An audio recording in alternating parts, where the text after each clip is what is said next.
The Godfather Part 3 is a 1990 American epic crime film produced and directed by Francis Ford Coppola from the screenplay written with Mario Puzo. The film stars Al Pacino, Diane Keaton, Talia Shire, Andy García, Eli Wallach, Joe Mantegna, Bridget Fonda, George Hamilton, and Sofia Coppola. It is the sequel to The Godfather, 1972, and The Godfather Part 2, 1974, and the third and final installment in the Godfather trilogy. The film concludes the fictional story of Michael Corleone, the patriarch of the Corleone family who attempts to legitimize his criminal empire. It also includes fictionalized accounts of two real-life events, the 1978 death of Pope John Paul I and the papal banking scandal of 1981-1982, both linked to Michael Corleone's business affairs. Although Coppola initially refused to return for a third film, he eventually signed to direct and write Part 3. In his audio commentary for Part 2, Coppola stated that only a dire financial situation, caused by the failure of his 1982 musical fantasy One from the Heart, compelled him to take up Paramount's long-standing offer to make a third installment. Coppola and Puzo wanted the title to be The Death of Michael Corleone, for they felt that the first two films had told the complete Corleone saga, so Part 3 would serve as the epilogue, but Paramount Pictures thought that that title was unacceptable. 4. Winona Ryder was initially cast in the role of Michael Corleone's daughter Mary, but eventually left production due to other commitments and nervous exhaustion. The role was ultimately given to Coppola's daughter Sofia, a decision that garnered much criticism and accusations of nepotism. Principal photography took place from late 1989 to early 1990, with filming locations in both Italy and the United States. The Godfather Part 3 premiered in Beverly Hills on December 20, 1990, and was widely released in the United States on Christmas Day. The film received generally positive reviews, although it was considered inferior to the previous films by most audiences. 5 critics praised Pacino's and García's performances, cinematography, editing, production design and Coppola's direction, but criticized the plot and the performance of Sofia Coppola. It grossed $136.8 million worldwide, and garnered 7 nominations at the 63rd Academy Awards, including Best Picture, Best Director, and Best Supporting Actor, García. It also received 7 nominations at the 48th Golden Globe Awards, including Best Motion Picture Drama and Best Actor Motion Picture Drama, Pacino. In December 2020, a recut version of the film, titled The Godfather Coda, The Death of Michael Corleone, was released to coincide with the 30th anniversary of the original version, which Coppola said was closer to his original vision for the film. Plot. In 1979, Michael Corleone is approaching 60 years of age.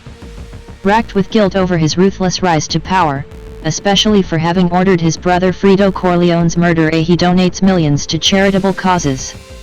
Michael and Kay Adams are divorced. Their children Anthony and Mary live with Kay. At a reception in Michael's honor at St. Patrick's Old Cathedral that follows a papal order induction ceremony, Anthony tells his father that he is leaving law school to become an opera singer. Kay supports Anthony's decision, while Michael eventually agrees to let him go his own way. Kay reveals to Michael that she and Anthony know the truth about Fredo's death.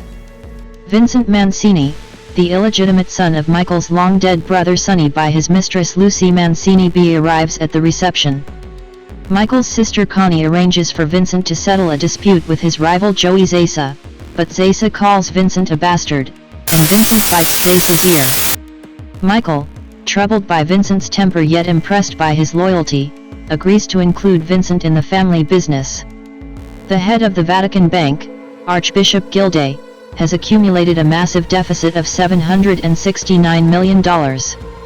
Michael offers $600 million in exchange for the Vatican's shares in an international real estate company, Internazionale Immobiliare, a fictional company, but possibly a reference to the real-world Società Generale Immobiliare, 6, which would give him a controlling interest.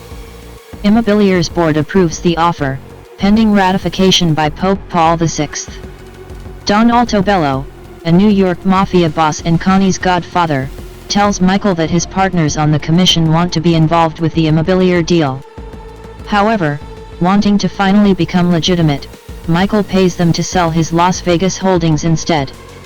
Zesa receives nothing and, declaring Michael to be his enemy, storms out. Don Altobello, assuring Michael that he can diplomatically resolve the matter, leaves to speak to Zesa. Moments later, a helicopter hovers outside the conference room and opens fire. Most bosses are killed, but Michael, Vincent, and Michael's bodyguard Al Neri escape. Michael realizes that Altobello is the traitor, and suffers a diabetic stroke. As Michael recuperates, Vincent and Mary begin a romance, while Neri and Connie permit Vincent to retaliate against Zesa. During a street festival, Vincent kills Zesa. Michael berates Vincent for his actions and insists that Vincent end his relationship with Mary because it is dangerous and they are first cousins. The family goes to Sicily for Anthony's operatic debut in Palermo at the Teatro Massimo. Michael tells Vincent to pretend to defect from the Corleone family to spy on Altobello. Altobello introduces Vincent to Licio Lucchesi, Immobilier's chairman. Michael visits Cardinal Lamberto, anticipated to become the next pope, to discuss the deal. Lamberto persuades Michael to make his first confession in 30 years, during which Michael tearfully confesses that he ordered Frido's murder. Lamberto says that Michael deserves to suffer for his sins, but can be redeemed. He gives him sacramental absolution, permanently forgiving all his past sins in the eyes of God. Michael discovers that the immobilier deal is an elaborate swindle, arranged by Lucchesi, Gilday, and Vatican accountant Frederick Koenig. Vincent tells Michael that Altobello has hired Mosca, a veteran hitman, to assassinate Michael. Mosca, disguised as a priest, kills Corleone family friend Don Tomasino as he returns to his villa. While Michael and Kay tour Sicily, Michael asks for Kay's forgiveness, and they admit that they still love each other. At Tomasino's funeral, Michael vows to sin no more. Following the Pope's death, Cardinal Lamberto is elected to succeed him, choosing as his name Pope John Paul I. Subsequently, the immobilier deal is ratified. Gilday kills the new pope with poisoned tea. Michael names Vincent the new Don of the Corleone family, in return for ending his romance with Mary. The family sees Anthony's performance in Cavalleria Rusticana in Palermo while Vincent exacts his revenge. Koenig is killed, and his murder is staged as a suicide. Connie poisons Altobello via a birthday cannoli and watches him die from the opera box. Carlo, Tomasino's former bodyguard, kills Lucchesi, and Neri travels to the Vatican, where he shoots and kills Gilday. At the opera house during Anthony's performance, 3 of Vincent's men search for Mosca, but he overcomes them. After the show, on the opera house steps as they leave, Mosca shoots at Michael, wounding him. A second bullet hits Mary, killing her. Vincent shoots and kills Mosca. Michael cradles Mary's body and screams in agony and horror. 17 years later, an elderly and depressed Michael, sitting alone in the courtyard of Don Tomasino's villa, suffers a stroke. He slumps over, and falls to the ground, dead. Cast: Al Pacino as Michael Corleone, Diane Keaton as Kay Adams Corleone, Talia Shire as Connie Corleone, Andy Garcia as Vincent Corleone, Eli Wallach as Don Altobello, Joe Mantegna as Joey Zesa, George Hamilton as B.J. Harrison, Bridget Fonda as Grace Hamilton, Sofia Coppola as Mary Corleone, Raf Valloni as Cardinal Lamberto, Frank D'Ambrosio as Anthony Corleone, Donald Donnelly as Archbishop Gilday, Richard Bright as Al Neri, Al Martino as Johnny Fontaine, Helmut Berger as Frederick Koenig, Don Novello as Dominic Abandando, John Savage as Father Andrew Hagen, Franco City as Carlo, Mario Donatone as Mosca, Vittorio Duzze as Don Tomasino, Enzo Robutti as Don Licio Lucchesi, Michelle Russo as Sparra, Robert Cicchini as Lou Penino, Rodrigo Miranda as Armand, Carlos Miranda as Francesco, Vito Antuofermo as Anthony Squigliero, Mickey Knox as Marty Parisi. Brett Halsey as David Michelson. Jeannie Lennero as Lucy Mancini. Carmine Caridi as Albert Volpe. Don Costello as Frank Romano. Al Ruschio as Leo Cuneo. Rick Aviles as Mask Number 1. Michael Bowen as Mask Number 2. John Abinry as Hamilton Banker. Marino Mays as Lupo. Dato Ruspoli as Vanni. Valeria Sabel as Sister Vincenza. Remo Rimati as Cardinal Sistine. Anthony Guidera as Anthony, the bodyguard. Tyr Leverno as Teresa Hagen. Jessica DeSico as Child. Catherine Scorsese as Woman in Cafe. Willie Brown as Party Politician. David Hume Kennerly as Party Photographer. Simonetta Stefanelli as Apollonia Vitelli Corleone, archive footage. Frank Albanese as Grand Marshal at St. Gennaro Feast, uncredited. Sal Borges as Lucchese's door guard, uncredited. John Cazale as Frito Corleone, archive footage, uncredited. Anton Coppola as conductor of Cavalleria Rusticana, uncredited. Carmine Coppola as band leader, uncredited. Gia Coppola as Connie's granddaughter, uncredited. Ron Jeremy as man chewing toothpick in crowd, uncredited. Production. Francis Ford Coppola, pictured in 1996, director of the film. Writing. Francis Ford Coppola felt that The Godfather, 1972, and The Godfather Part 2, 1974, had told the complete Michael Corleone saga, and did not want to make another installment in the Godfather film series. Paramount Pictures nevertheless spent years trying to make another sequel set in the 1970s with another director. Studio president Michael Eisner wrote a treatment in which the Central Intelligence Agency would team up with the Mafia to assassinate a Costa Rican dictator, while Alexander Jacobs wrote a screenplay in which Michael Corleone's son Anthony would inherit his father's crime family. In 1978, the studio hired Mario Puzo to write a story treatment for $250,000. This was expanded into a 1979 screenplay by Dean Reisner, which would have combined the two concepts by having Anthony Corleone as a CIA agent responsible for assassinating the dictator and then taking over the Corleone crime family. 8 Gulf and Western CEO Charles Bluedorn offered Richard Brooks the chance to direct the film, but he declined. First, John Travolta and Eric Roberts were hired as Anthony Corleone.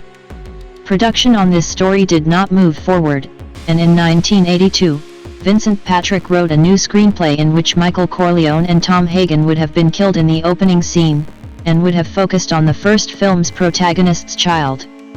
It was not produced after director Dan Curtis quit. In 1985, Nick Marino and Thomas Lee Wright submitted a screenplay called The Godfather.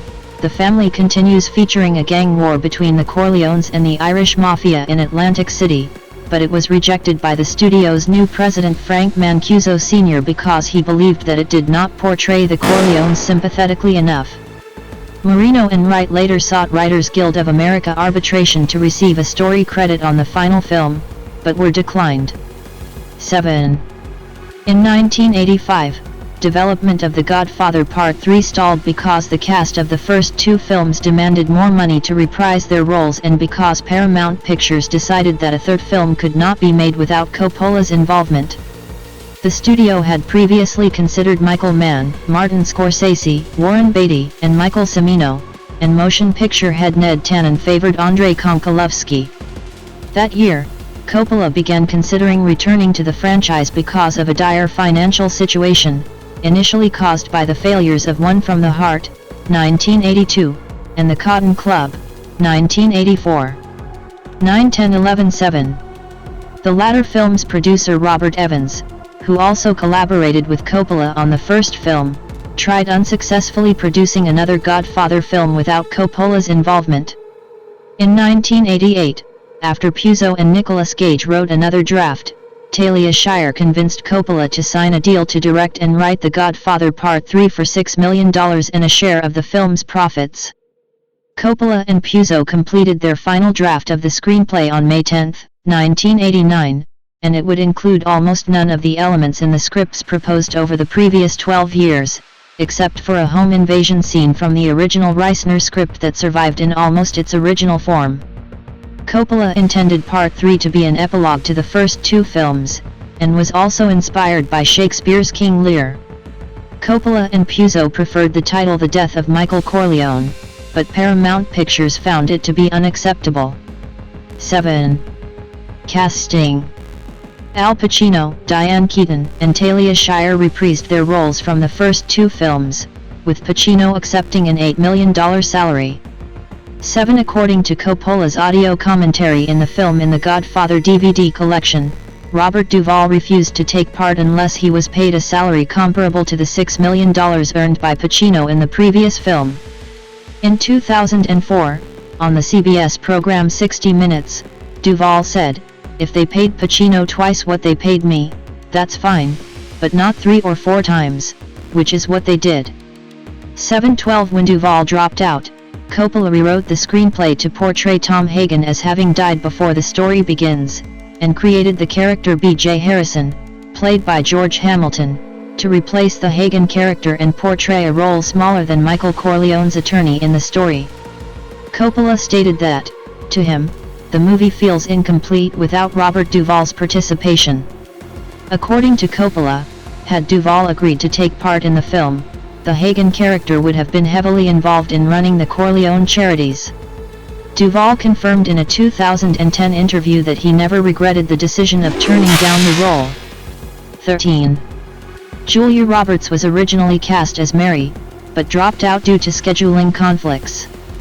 14. Madonna wanted to play the role, but Coppola felt that she was too old for the part.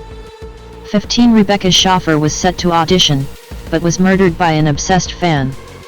16-17 Winona Ryder was cast in the role and started filming her part, but dropped out after a few weeks into production due to commitments with Mermaids, 1990, and nervous exhaustion.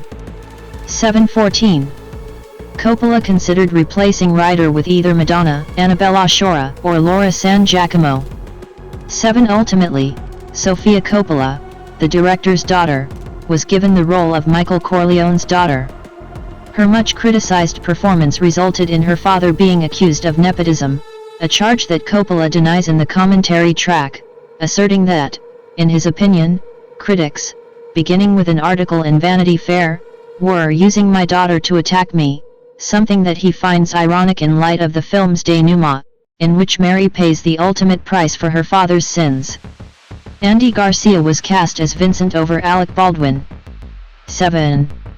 As an infant, Sofia Coppola had played Michael Corleone's infant nephew in The Godfather. During the climactic baptism/murder montage at the end of that film, Sofia Coppola also appears in The Godfather Part 2 as a small immigrant child, in which 9-year-old Vito Corleone arrives by steamer at Ellis Island. The character of Michael's sister Connie is played by Francis Ford Coppola's sister, Talia Shire. Other Coppola relatives with cameos in the film include Coppola's mother, father, who wrote and conducted much of the music in the film, uncle and granddaughter Gia. 18. Filming. Principal photography was set to begin on November 15, 1989, with 6 weeks of filming at Cinecittà Studios in Italy, but the start date was pushed back to November 27. This period also included location shoots throughout Rome and Caprarola at landmarks such as the Palace of Justice, the Vatican Bank, Castello di Lunghezza and Santa Maria della Quercia. 7. However, production was delayed for 3 weeks due to the physical collapse of Ryder until a replacement could be found, which was complicated after Coppola was forced to declare Chapter 11 bankruptcy due to his debts. Filming resumed in the early spring of 1990 in Sicily, with scenes shot in Palermo, Taormina, and Forza di Agro.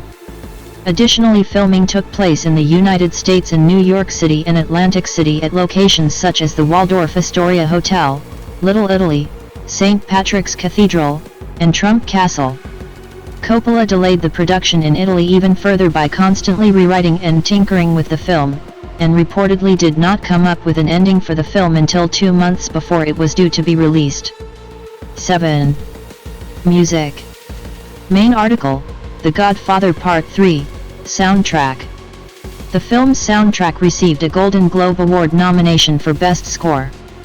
The film's love theme, Promise Me You'll Remember, subtitled Love Theme from The Godfather Part 3, sung by Harry Connick, Jr., received Academy Award and Golden Globe Award nominations for Best Song.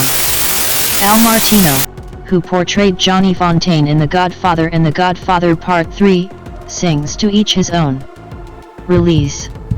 The film, distributed by Paramount Pictures, premiered in Beverly Hills on December 20, 1990, 16 years after the release of Part 2, and was widely released in the United States on December 25. Alternate versions. The Godfather Part 3, Final Director's Cut, 1991. For the film's 1991 home video release, Coppola edited it and added 9 minutes of deleted footage, for a running time of 170 minutes. This cut was initially released on VHS and Laserdisc, and was advertised as the Final Director's Cut. It is the only version of the film available on home video until 2020. The original theatrical cut was released in 2022, exclusively as a part of the Godfather Trilogy 4K UHD box set. The Godfather Coda, The Death of Michael Corleone, 2020. For the film's 30th anniversary, a recut titled The Godfather Coda, The Death of Michael Corleone received a limited theatrical release on December 4, 2020, followed by digital and home releases on December 8. This version includes changes to the beginning and the ending, and some edited scenes and musical cues. It has a runtime of 158 minutes. 1920. Coppola has said that the 2020 recut is the one that he and Puzo originally envisioned, and that it vindicates its status in the Godfather trilogy, as well as his daughter Sofia's performance. 21. Both Pacino and Keaton gave their approval to the new cut, noting that it is an improvement over the original theatrical release. 22. Reception and legacy. Box office. The Godfather Part 3 grossed $66.7 million in the United States and Canada, and $70.1 million in other territories, for a worldwide total of $136.8 million, against a production budget of $54 million. 2. The film opened in 1,901 theaters, and grossed $19.6 million in its opening weekend, finishing second behind Home Alone. 23. It went on to generate a total of $6 million on Christmas Day, which was the highest at the time. For 7 years, the film held that record until 1997, when it was surpassed by Titanic. 24. In its second weekend, it made $8.3 million, finishing third. 25. On the release of the recut version, The Godfather Coda, The Death of Michael Corleone, in December 2020, it made $52,000 from 179 theaters. 26. In total, the film made $95,000 domestically, and $71,000 in 4 international markets. 2. Critical response. Original film, 1990. Sofia Coppola's performance in the film was panned by some critics. Common criticisms of The Godfather Part 3 focused on Sofia Coppola's acting, the convoluted plot, and the film's inadequacy as a stand-alone story. 27-28 On Rotten Tomatoes, the film holds an approval rating of 66% based on 68 reviews, with an average rating of 6.4/10. The site's critical consensus reads, "The final installment of the Godfather saga recalls its predecessor's power when it's strictly business, but underwhelming performances and confused tonality brings less closure to the Corleone story." 29. Metacritic assigned the film a weighted average score of 60 out of 100, based on 19 critics, which indicates mixed or average reviews. 30. Opening day audiences polled by CinemaScore gave the film an average grade of B+ on a scale of A and to F. 31. In his review, Roger Ebert of the Chicago Sun-Times stated that it is not even possible to understand this film without knowing the first two. Nonetheless, Ebert wrote an enthusiastic review, awarding the film 3.5 stars out of 4. He also defended the casting of Sofia Coppola, who he felt was not miscast, stating, "There is no way to predict what kind of performance Francis Ford Coppola might have obtained from Winona Ryder, the experienced and talented young actress, who was originally set to play this role.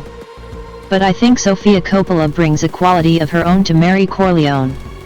A certain upfront vulnerability and simplicity that I think are appropriate and right for the role."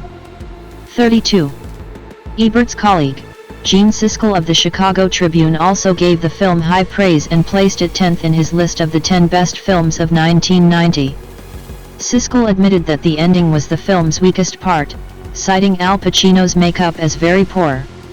He also said, "Another problem is the casting of Sofia Coppola, who is out of her acting league here. She's supposed to be Andy Garcia's love interest, but no sparks fly. He's more like her babysitter." In response to Ebert's defense of Coppola, Siskel said, "I know what you're saying about her being sort of natural and not the polished bombshell, and that would have been wrong. There is a photographer in the picture, who takes care of that role, but at the same time, I don't think it's explained why Vincent really comes onto her, unless this guy is the most venal, craven guy, but look who he's playing around with. He's playing around with the Godfather's daughter." Leonard Maltin, giving the film 3 out of 4, stated that it is masterfully told, but that casting Sofia Coppola was an almost fatal flaw. 33. James Berardinelli gave the film a positive review, awarding it 3.5 stars out of 4. 34. John Simon of the National Review described the film as a tedious effort to flog an old hippopotamus into action. 35. Recut version, 2020. On Rotten Tomatoes, the recut version, The Godfather Coda, The Death of Michael Corleone, holds an approval rating of 86% based on 58 reviews, with an average rating of 7.5/10. The website's critics' consensus reads, "The Godfather, Coda, The Death of Michael Corleone pulls the audience back into Francis Ford Coppola's epic gangster saga with a freshly albeit slightly edited version of its final installment." 36. On Metacritic, the film was assigned a weighted average score of 76 out of 100, based on 14 reviews, indicating generally favorable reviews. 37.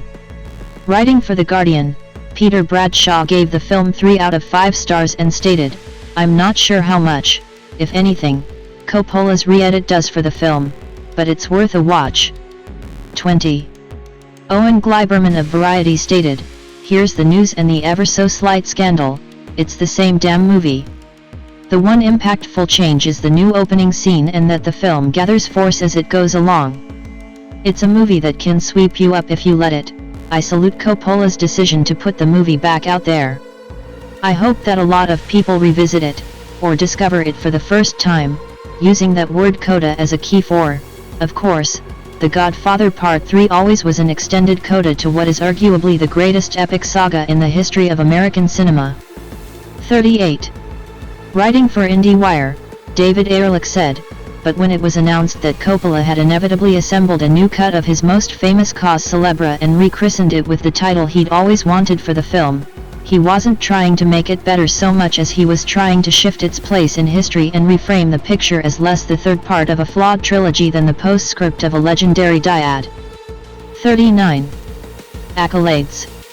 Although the film was not nearly as acclaimed as the previous 2 installments, the film was nominated for 7 Academy Awards including Best Picture, Best Director, Best Supporting Actor, Andy García, Best Cinematography, Best Film Editing, Best Production Design, Dean Tavoularis, Gary Fettis, and Best Original Song, Carmine Coppola and John Bettis for Promise Me You'll Remember. 41. It is the only film in the series not to have Al Pacino nominated for an Academy Award. He was nominated for Best Supporting Actor for The Godfather and for Best Actor for The Godfather Part 2. It is the only film in the trilogy not to win for Best Picture, or any other Academy Award for that matter, as well as the only film in the trilogy not selected for preservation by the U.S. National Film Registry as of 2024. Along with The Lord of the Rings, the Godfather trilogy shares the distinction that all of its installments were nominated for Best Picture. The film was also nominated for 7 Golden Globe Awards, but did not win. 42 Sofia Coppola won 2 Golden Raspberry Awards for both Worst Supporting Actress and Worst New Star. Award category nominee result. 63rd Academy Awards Best Picture Francis Ford Coppola nominated. Best Director nominated. Best Actor in a Supporting Role Andy García nominated. Best Art Direction Dean Tavoularis and Gary Fettis nominated. Best Cinematography Gordon Willis nominated.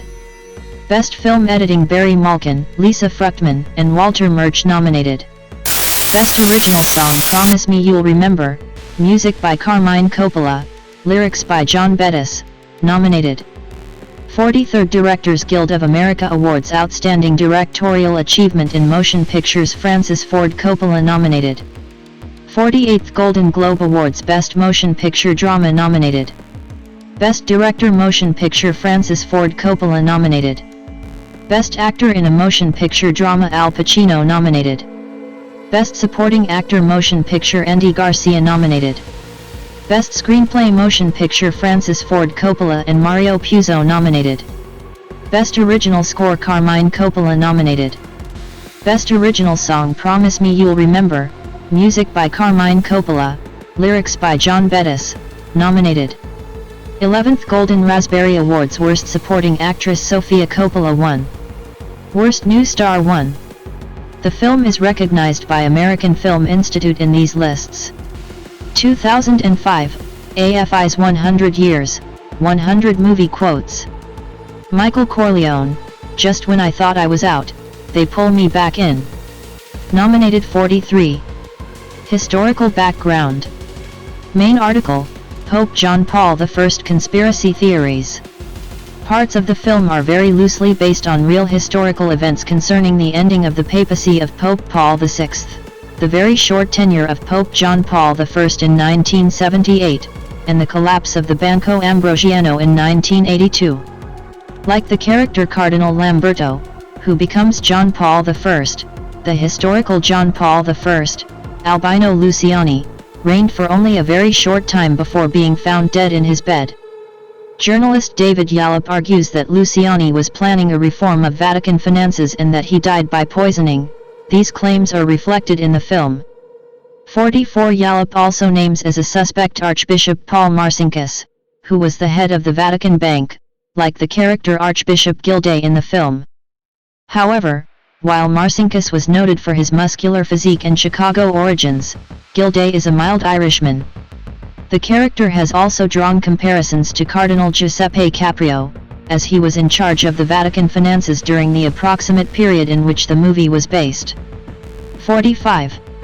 The character of Frederick Koenig, the Swiss banker who is murdered and left hanging under a bridge, mirrors the fate, and physical appearance, of Roberto Calvi, the Italian head of the Banco Ambrosiano who was found hanging under Blackfriars Bridge in London in 1982, though it was initially unclear whether it was suicide or murder.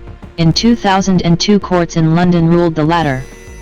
46 The name Koenig is taken from Manuela Kleinsig, the girlfriend of Flavio Carbone, who was indicted as one of Calvi's murderers in 2005. 47. Don Lucchesi is widely seen as partly inspired by seven-time Italian Prime Minister Giulio Andreotti, who wore similar thick-rimmed glasses. The line spoken to Lucchesi by Kahlo immediately before stabbing him, "Il potere logora chi non ce il ha, power wears out those who don't have it," is a quote attributed to Andreotti in response to the claim that he and his party had become worn out from years of being in power. 48 49 50. Cancelled sequel. Following the reaction to the third installment, Coppola stated that the idea of a fourth film was discussed, but Mario Puzo died before he was able to write it. A potential script, told in a similar narrative to Part 2, would have included De Niro reprising his role as a younger Vito Corleone in the 1930s. Leonardo DiCaprio was slated to portray a young Sonny Corleone gaining the Corleone family's political power. 51 García as Vincent Corleone during the 1980s, running the family business through 10 years of destructive war, haunted by the death of his cousin Mary, and eventually losing the family's respect and power. 52 García has since claimed the film's script was nearly produced. 52. Puzo's portion of the potential sequel, dealing with the Corleone family in the early 1930s, was eventually expanded into a novel by Edward Falco and published in 2012 as The Family Corleone. 5354 Paramount sued the Puzo estate to prevent publication of the novel, prompting a countersuit on the part of the estate, claiming breach of contract. The studio and the estate subsequently settled the suits, allowing publication of the book, but with the studio retaining rights to possible future films. Alfredo James Pacino, Pacino, Italian, Pacino, born April 25, 1940, is an American actor. Known for his intense performances on stage and screen, Pacino is widely regarded as one of the greatest actors of all time. His career spans more than 5 decades, during which he has earned many accolades, including an Academy Award, 2 Tony Awards, and 2 Primetime Emmy Awards, achieving the Triple Crown of acting. He has also received 4 Golden Globe Awards, a BAFTA, 2 Screen Actors Guild Awards, and was honored with the Cecil B. DeMille Award in 2001, the AFI Life Achievement Award in 2007, the National Medal of Arts in 2011, and the Kennedy Center Honors in 2016. 8, 9, 10, 11 films in which he has appeared have grossed over $3 billion worldwide. 12. A method actor, Pacino studied at HB Studio and the Actors Studio, where he was taught by Charlie Laughton and Lee Strasberg. Pacino went on to receive the Academy Award for Best Actor for his role in Scent of a Woman, 1992. His other Oscar-nominated roles were in The Godfather, 1972, Serpico, 1973, The Godfather Part 2, 1974, Dog Day Afternoon, 1975, and Justice for All, 1979, Dick Tracy, 1990, Glengarry Glen Ross, 1992, and The Irishman, 2019. Pacino has starred in many other commercially successful films, including Scarface, 1983, Sea of Love, 1989, The Godfather Part 3, 1990, Frankie and Johnny, 1991, Carlito's Way, 1993, Heat, 1995, Donnie Brasco, The Devil's Advocate, both 1997, The Insider, Any Given Sunday, both 1999, Insomnia, 2002, The Recruit, 2003, Ocean's 13, 2007, Once Upon a Time in Hollywood, 2019, and House of Gucci, 2021. On television, Pacino has acted in multiple productions for HBO, including Angels in America, 2003, and the Jack Kevorkian biopic You Don't Know Jack, 2010, winning a Primetime Emmy Award for Outstanding Lead Actor in a miniseries or a movie for each. Pacino starred in the Amazon Prime Video series Hunters, 2020-23. He has also had an extensive career on stage. He is a 2-time Tony Award winner, winning Best Featured Actor in a Play in Does a Tiger Wear a Necktie? 1969, and Best Actor in a Play for the Basic Training of Pavlo Hummel, 1977.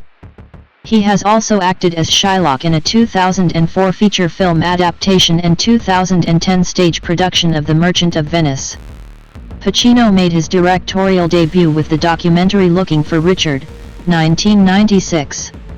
He directed and starred in Chinese Coffee, 2000, Wild Salome, 2011, and Salome, 2013. In 2006, he allowed for his likeness to be used in the video game Scarface, The World Is Yours. Since 1994, he has been the joint president of the Actors Studio. Early life and education. Alfredo James Pacino was born in the East Harlem neighborhood of Manhattan, New York City, on April 25, 1940, the only child of Sicilian Italian-American parents Rose, née Girardi, and Salvatore Pacino. His father had immigrated from San Fratello. 13, 1914, his parents divorced when he was 2 years old. 1514, 22 his mother took him to the South Bronx and they lived with her parents, Kate and James Girardi. They had immigrated from Corleone when young. 1614, 12 Pacino's father moved to California to work as an insurance salesman and restaurateur in Covina, California. 1517. In his teenage years, Pacino was known as Sonny to his friends. 1319 He had ambitions to become a baseball player and was also nicknamed the Actor. 1319 He attended Herman Ritter Junior High School 18 but soon dropped out of most of his classes except for English. He subsequently attended the High School of Performing Arts 19 after gaining admission by audition. His mother disagreed with his decision and, after an argument, he left home. To finance his acting studies, Pacino took low-paying jobs as a messenger, busboy, janitor, and postal clerk 15 as well as once working in the mailroom for commentary. 20. Pacino began smoking and drinking at age 9, and used marijuana casually at age 13, but he abstained from hard drugs. 13.9 His two closest friends died from drug abuse at the ages of 19 and 30. 13.8 Growing up in the South Bronx, Pacino got into occasional fights and was considered something of a troublemaker at school. 13.6 He acted in basement plays in New York's theatrical underground, but was rejected as a teenager by the Actors Studio. 13.19 Instead, Pacino joined the HB Studio, where he met acting teacher Charlie Lautenby who became his mentor and best friend. 13.19 In this period, he was often unemployed or homeless, and sometimes slept on the street, in theaters, or at a friend's home. 13.14-16 In 1962, Pacino's mother died at the age of 43. 13.10 The following year, his maternal grandfather also died. 15 Pacino recalled it as the lowest point of his life and said, "I was 22 and the two most influential people in my life had gone, so that sent me into a tailspin." 17. After 4 years at HB Studio, Pacino successfully auditioned for the Actors Studio. 13.19 The Actors Studio is a membership organization of professional actors, theater directors, and playwrights in the Hell's Kitchen neighborhood of Manhattan. 21 Pacino studied method acting 15 under acting coach Lee Strasberg, who appeared with Pacino in the films The Godfather Part 2 and In, and Justice for All. 16. During later interviews, he spoke about Strasberg and the studio's effect on his career. "The Actors Studio meant so much to me in my life. Lee Strasberg hasn't been given the credit he deserves. Next to Charlie, it sort of launched me. It really did. That was a remarkable turning point in my life. It was directly responsible for getting me to quit all those jobs and just stay acting." 13.15 In another interview he added, "It was exciting to work for him Lee Strasberg because he was so interesting when he talked about a scene or talked about people. One would just want to hear him talk, because things he would say, you'd never heard before. He had such a great understanding, he loved actors so much." 22. In 2000, Pacino was selected as CO president of the Actors Studio, along with Ellen Burstyn and Harvey Keitel. 21. In 2025, Pacino became the first movie star to meet with Pope Leo XIV. 23. Career. 1967–1971, theater roles and film debut. Pacino in the play The Basic Training of Pavlo Hummel in 1977. In 1967, Pacino spent a season at the Charles Playhouse in Boston, performing in Clifford Odets Awake and Sing. His first major paycheck, $125 a week, and in Jean-Claude Van Itali's America Hurrah. He met actress Jill Clayburgh on this play. They had a 5-year romance and moved back to New York City. 14 In 1968, Pacino starred in Israel Horovitz's The Indian Wants the Bronx at the Astor Place Theater, playing Murph, a street punk. The play opened January 17, 1968, and ran for 177 performances. It was staged in a double bill with Horovitz's It's Called the Sugar Plum, starring Clayburgh. Pacino won an Obie Award for Best Actor for his role, with John Cazale winning for Best Supporting Actor and Horowitz for Best New Play. 24 Martin Bregman saw the play and became Pacino's manager, a partnership that became fruitful in the years to come, as Bregman encouraged Pacino to do The Godfather, Serpico, and Dog Day Afternoon. 25 About his stage career, Pacino said, "Martin Bregman discovered me. I was 26, 25, he discovered me and became my manager. And that's why I'm here. I owe it to Marty, I really do." 26.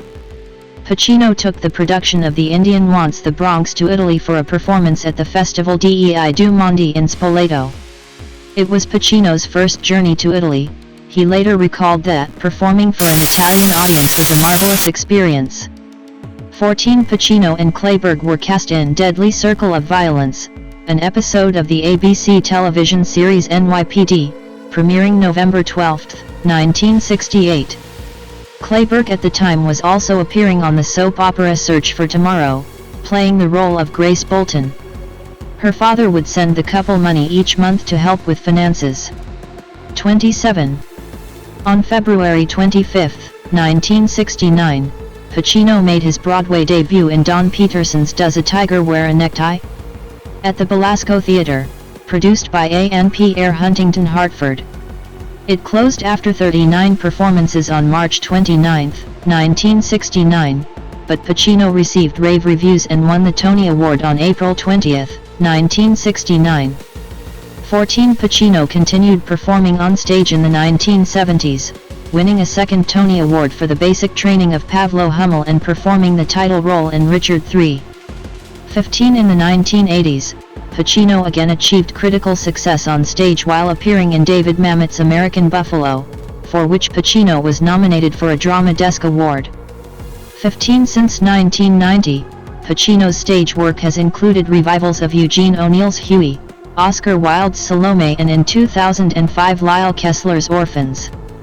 28 Pacino found acting enjoyable and realized he had a gift for it while studying at the Actors Studio. However, his early work was not financially rewarding.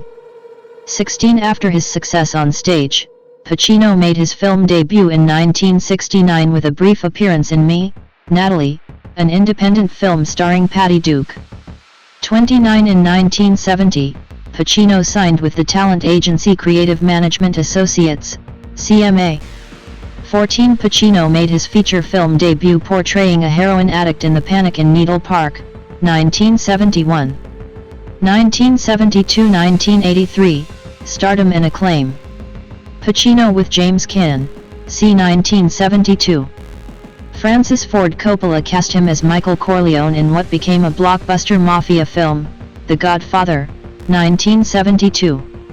30 Although Jack Nicholson, Robert Redford, Warren Beatty, and the little-known Robert De Niro tried out for the part, Coppola selected Pacino, to the dismay of studio executives who wanted someone better known.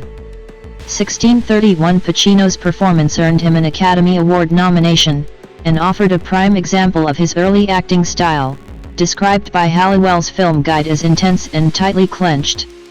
Pacino boycotted the Academy Award ceremony, insulted at being nominated for the Supporting Acting Award, as he noted that he had more screen time than CO star and Best Actor winner Marlon Brando, who also boycotted the awards, but for unrelated reasons. 32 In 1973, Pacino CO starred in Scarecrow with Gene Hackman, which won the Palme d'Or at the Cannes Film Festival.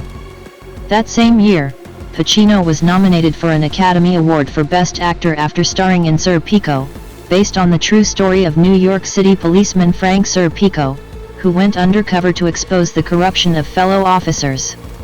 32 In 1974, Pacino reprised his role as Michael Corleone in The Godfather Part 2, which was the first sequel to win the Best Picture Oscar. Pacino was nominated a third time for an Oscar, this second nomination for the Corleone role being in the lead category. 32 Newsweek has described his performance in The Godfather Part 2 as arguably cinema's greatest portrayal of the hardening of a heart. 33. Pacino as Frank Serpico in 1973. In 1975, he enjoyed further success with the release of Dog Day Afternoon, based on the true story of bank robber John Wojtowicz. 16. It was directed by Sidney Lumet, who had directed him in Serpico a few years earlier, and Pacino was again nominated for Best Actor. 34. In 1977, Pacino starred as a race car driver in Bobby Deerfield, directed by Sidney Pollack, and received a Golden Globe nomination for Best Actor Motion Picture Drama for his portrayal of the title role. His next film was the courtroom drama, And Justice for All. Pacino was lauded by critics for his wide range of acting abilities, and nominated for the Best Actor Oscar for a fourth time. 34. He lost out that year to Dustin Hoffman in Kramer vs. Kramer, a role that Pacino had declined. 34. During the 1970s, Pacino had 5 Oscar nominations, including 4 for Best Actor for his performances in Serpico, The Godfather Part 2, Dog Day Afternoon, and Justice for All. 16. Pacino's career slumped in the early 1980s. His appearances in the controversial Cruising, a film that provoked protests from New York's gay community, 35, and the comedy-drama Author, were critically panned. 15. However, his performance in Scarface, 1983, directed by Brian De Palma, proved to be a career highlight and a defining role.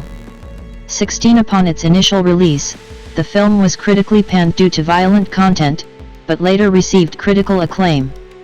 36. The film did well at the box office, grossing over $45 million domestically. 37. Pacino earned a Golden Globe nomination for his role as Cuban drug lord Tony Montana. 38. In 1983, Pacino became a major donor for the Mirror Theatre Ltd., alongside Dustin Hoffman and Paul Newman, matching a grant from Lawrence Rockefeller. 39. The men were inspired to invest by their connection with Lee Strasberg, as Strasberg's daughter-in-law Sabra Jones was the founder and producing artistic director of The Mirror.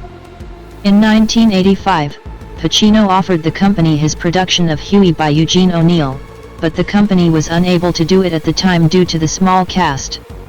39. In 1985, Pacino worked on his personal project, The Local Stigmatic, a 1969 off-Broadway play by the English writer Heathcote Williams. He starred in the play, remounting it with director David Wheeler and the Theatre Company of Boston in a 50-minute film version. The film was not released theatrically, but was later released as part of the Pacino, an Actor's Vision box set in 2007. 16. 1984–1999, established career. Pacino at the 1996 Cannes Film Festival. His 1985 film Revolution, about a fur trapper during the American Revolutionary War, was a commercial and critical failure, which Pacino blamed on a rushed production 40, resulting in a 4-year hiatus from films. At this time Pacino returned to the stage. He mounted workshop productions of Crystal Clear, National Anthems and other plays. He appeared in Julius Caesar in 1988 and producer Joseph Papp's New York Shakespeare Festival. Pacino remarked on his hiatus from film, "I remember back when everything was happening, 74, 75, doing The Resistible Rise of Arturo Ui on stage and reading that the reason I'd gone back to the stage was that my movie career was waning. That's been the kind of ethos, the way in which theaters perceived, unfortunately." 41. Pacino returned to film in 1989 Sea of Love 16 when he portrayed a detective hunting a serial killer who finds victims through the singles column in a newspaper. The film earned solid reviews. 42. Pacino received an Academy Award nomination for playing Big Boy Caprice in the box office hit Dick Tracy in 1990, of which critic Roger Ebert described Pacino as the scene stealer. 43. Later in the year he followed this up in a return to one of his most famous characters, Michael Corleone, in The Godfather Part 3, 1990. 16.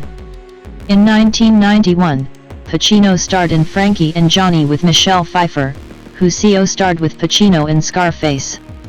Pacino played a recently paroled cook who begins a relationship with a waitress, Pfeiffer, in the diner where they work. It was adapted by Terrence McNally from his own off-Broadway play Frankie and Johnny in the Clair de Lune, 1987, that featured Kenneth Welsh and Kathy Bates. The film received mixed reviews, although Pacino later said he enjoyed playing the part. 44 Janet Maslin in the New York Times wrote, "Mr. Pacino has not been this uncomplicatedly appealing since his Dog Day Afternoon days, and he makes Johnny's endless enterprise and wooing Frankie a delight. His scenes alone with Ms. Pfeiffer have a precision and honesty that keep the film's maudlin aspects at bay." 45 For his portrayal of the irascible, blind U.S. Army Lieutenant Colonel Frank Slade in Martin Brest's Scent of a Woman, 1992. 16 Pacino won the Academy Award for Best Actor next year. He was also nominated for Best Supporting Actor for Glengarry Glen Ross, making Pacino the first male actor ever to receive 2 acting nominations for 2 movies in the same year, and to win for the lead role. 16. Pacino with Felicity Dean in 1999. Pacino starred alongside Sean Penn in the crime drama Carlito's Way in 1993, in which he played Carlito Briganti, a gangster released from prison with the help of his corrupt lawyer, Penn, and vows to go straight. 46 Pacino starred in Michael Mann's Heat, 1995, in which he and Robert De Niro appeared on screen together for the first time. Though both Pacino and De Niro starred in The Godfather Part 2, they did not share any scenes. 1647 In 1996, Pacino starred in his theatrical docudrama Looking for Richard, a performance of selected scenes of William Shakespeare's Richard III and a broader examination of Shakespeare's continuing role and relevance in popular culture. The cast brought together for the performance included Alec Baldwin, Kevin Spacey, and Winona Ryder. 48. Pacino played Satan in the supernatural thriller The Devil's Advocate, 1997, which co-starred Keanu Reeves. The film was a success at the box office, taking $150 million worldwide. 49 Roger Ebert wrote in the Chicago Sun-Times, "The satanic character is played by Pacino with relish bordering on glee."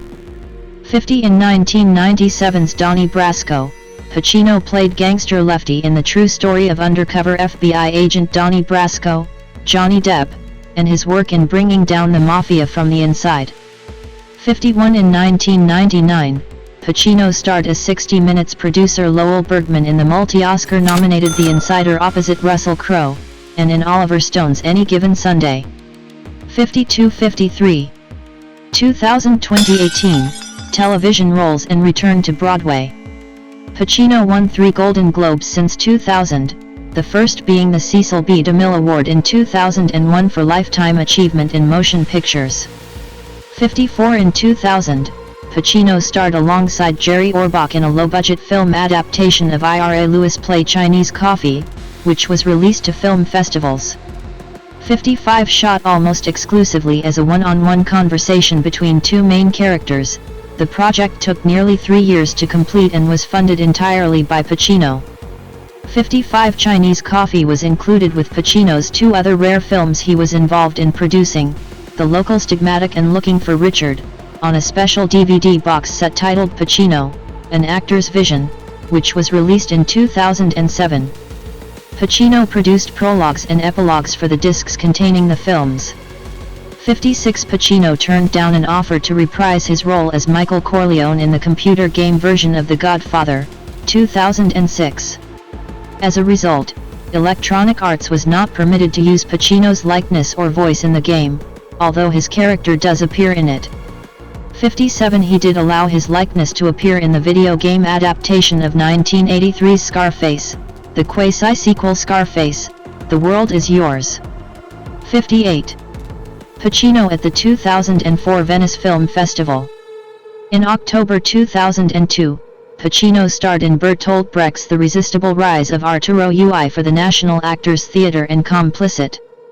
59 Directed by Simon McBurney, the production starred a host of Hollywood names, including John Goodman, Charles Durning, Tony Randall, Steve Buscemi, Ches Palminteri, Paul Giamatti, Jacqueline McKenzie, Billy Crudup, Lothair Bluto, Dominic Chianese, and Sterling K. Brown. 60 The production was a critical success in which Pacino grabs and holds the attention like a coiled spring about to snap. He is all brooding menace and crocodile grimace, butchering his way to the top with unervingly sinister glee. 61 Director Christopher Nolan worked with Pacino on Insomnia, a remake of the Norwegian film of the same name, CO starring Robin Williams. Newsweek stated that Pacino can play small as rivetingly as he can play big, that he can implode as well as explode. 62 The film and Pacino's performance were well received, gaining a favorable rating of 93% on the review aggregation website Rotten Tomatoes. 63 The film did moderately well at the box office, taking in $113 million worldwide. 64 His next film, S1M0NE, however, did not receive much critical praise or box office success. 65. He played a publicist in People I Know, 2002, a small film that received little attention despite Pacino's well-received performance.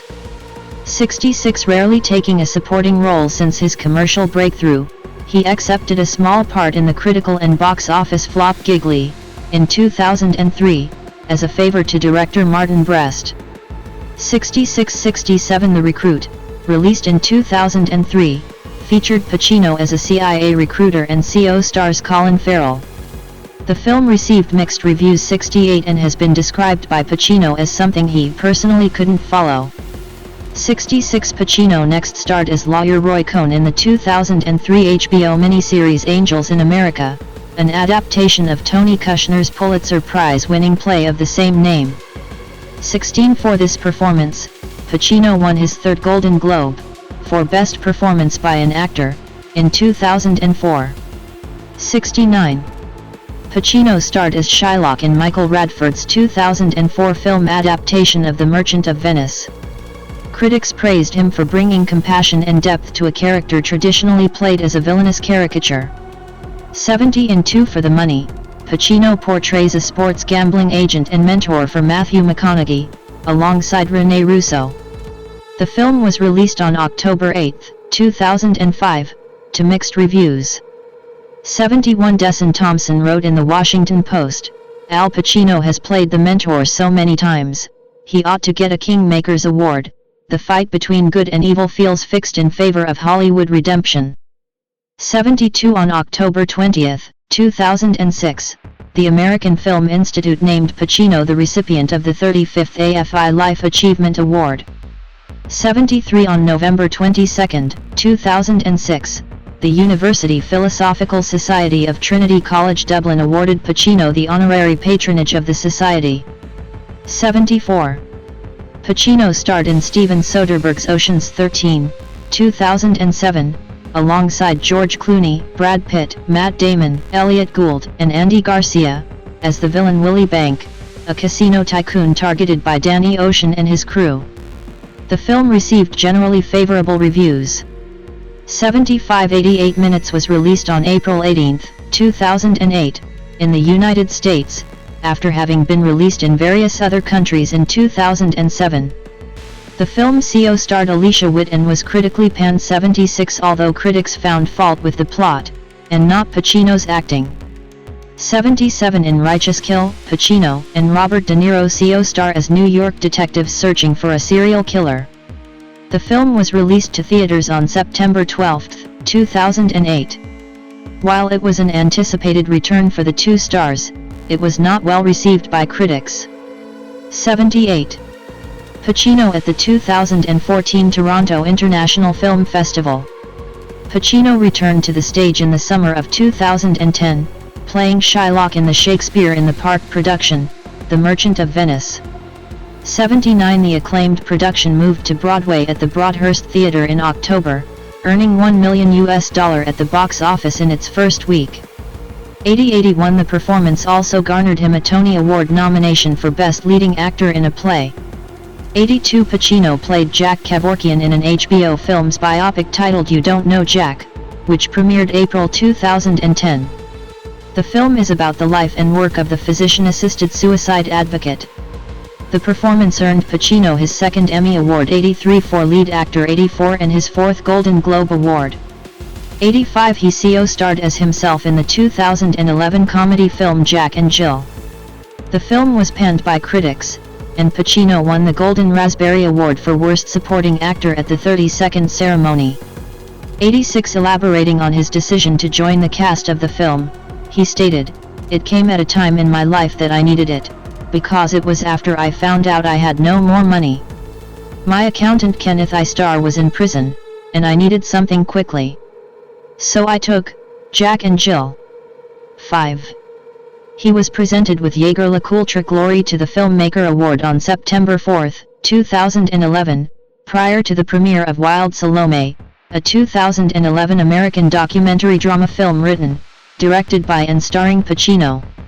87. Its U.S. premiere on the evening of March 21, 2012, before a full house at the 1,400-seat Castro Theater in San Francisco's Castro District, marked the 130th anniversary of Oscar Wilde's visit to San Francisco. The event was a benefit for the GLBT Historical Society. 88. 89. 90. Pacino, who plays the role of Herod in the film, describes it as his most personal project ever. 87. In February 2012, President Barack Obama awarded Pacino the National Medal of Arts.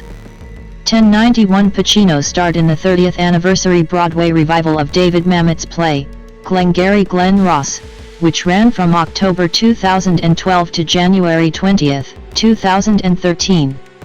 92. He starred on Broadway in China Doll, a play written for him by Mamet, which opened on December 5, 2015, and closed on January 21, 2016, after 97 performances. 93. The previews were done in October 2015. 94. Pacino starred in a 2013 HBO biographical picture about record producer Phil Spector's murder trial, titled Phil Spector. 95. He took the title role in the comedy drama Danny Collins, 2015. His performance as an aging rock star garnered him a Golden Globe Award for Best Actor Motion Picture Musical or Comedy nomination. 96. In 2016, Pacino received the Kennedy Center honor. 97. The tribute included remarks by his former co-stars Sean Penn, Kevin Spacey, Bobby Cannavale, and Chris O'Donnell. 98. In September 2012, Deadline Hollywood reported that Pacino would play the former Penn State University football coach Joe Paterno in the television film Paterno, based on a 2012 biography by sports writer Joe Posnanski. 99. Paterno premiered on HBO on April 7, 2018. 100. 2019-present. Pacino, left, and Robert De Niro during the 25th Critics' Choice Awards in January 2020. Pacino starred alongside Brad Pitt and Leonardo DiCaprio in Quentin Tarantino's comedy drama Once Upon a Time in Hollywood, which was released on July 26, 2019. 101. Later in 2019, Pacino played Teamsters chief Jimmy Hoffa, alongside Robert De Niro and Joe Pesci, in Martin Scorsese's Netflix film The Irishman, based on the 2004 book I Heard You Paint Houses by Charles Brandt. This was the first time Pacino was directed by Scorsese, and he received a Best Supporting Actor nomination at the 92nd Academy Awards, his 9th to date. 102. Pacino's performance received positive reviews. Peter Bradshaw described it as glorious in The Guardian. 103. Justin Chong wrote, De Niro, Pesci, and Pacino are at the top of their game, in part because they aren't simply rehashing the iconic gangster types they've played before. 104. In February 2020, Pacino starred as Meyer Offerman, a fictional Nazi hunter, in the Amazon Prime Video series Hunters. 105. This is Pacino's first television series since Angels in America, 2003. Hunters was renewed for a second season in August 2020. 106. In 2021, Pacino played Aldo Gucci in Ridley Scott's House of Gucci. 107. The film received mixed to positive reviews, with Pacino's performance being highlighted as a standout, along with Lady Gaga's and Jared Leto's. That same year, he played the lead defense attorney in American Traitor, The Trial of Axis Sally. In 2024, Pacino starred in Modi, 3 Days on the Wing of Madness, a film about Amedeo Modigliani, which he co-produced alongside Johnny Depp and Barry Navidi. 108. The film is based on a play by Dennis McIntyre, which was previously adapted for the 2004 film of the same name. 108. Principal photography commenced in September 2023. 109. On March 10, 2024, Pacino presented the Academy Award for Best Picture at the 96th Academy Awards. 110. Personal life. Relationships. Pacino has 4 children. The eldest, Julie Marie, born October 16, 1989, is his daughter with acting coach Jan Tarrant. He has twins, son Anton James and daughter Olivia Rose, born January 25, 2001, with actress Beverly D'Angelo, with whom he had a relationship from 1997 until 2003. He has a son, Roman, born June 15, 2023, with his producer girlfriend Noor Alfalla, who is 53 years younger than he is. 111. Pacino, at age 83, is one of the oldest fathers on record. 112. He has never been married. 113. 114. Pacino had a relationship with his The Godfather trilogy co-star Diane Keaton. Their on-again, off-again relationship ended after the filming of The Godfather Part 3. Keaton said of Pacino, "Al was simply the most entertaining man. To me, that is the most beautiful face. I think Warren Beatty was gorgeous, very pretty, but Al's face is like whoa. Killer face." 115. He has had relationships with Jill Clayburgh, Tuesday Weld, Marthe Keller, Verischka von Leindorf, Kathleen Quinlan, Lyndall Hobbs, and Penelope Ann Miller. 56. 116. 117. Pacino had a 10-year relationship with Argentine actress Lucilla Pollock from 2008 to 2018. 118. Substance abuse issues.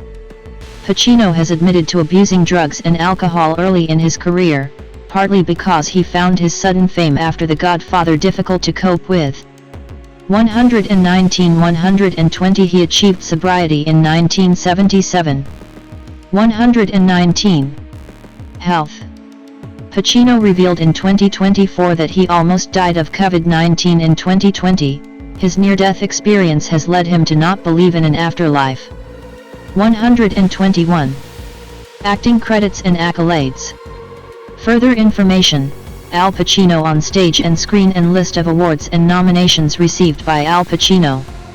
Pacino has won and been nominated for many awards during his acting career, including 9 Oscar nominations, winning 1, and 5 BAFTA nominations, winning 1, for his film work, 19 Golden Globe nominations, winning 4, and 7 SAG Award nominations, winning 2, each recognizing both his film and TV work, 3 Primetime Emmy Award nominations, winning 2, solely for his work on television, and 3 Tony Award nominations, winning 2, for his stage work. In 2007, the American Film Institute awarded Pacino with a Lifetime Achievement Award and, in 2003, British television viewers voted Pacino as the greatest film star of all time in a poll for Channel. Diane Keaton, née Hall, born January 5, 1946, is an American actress.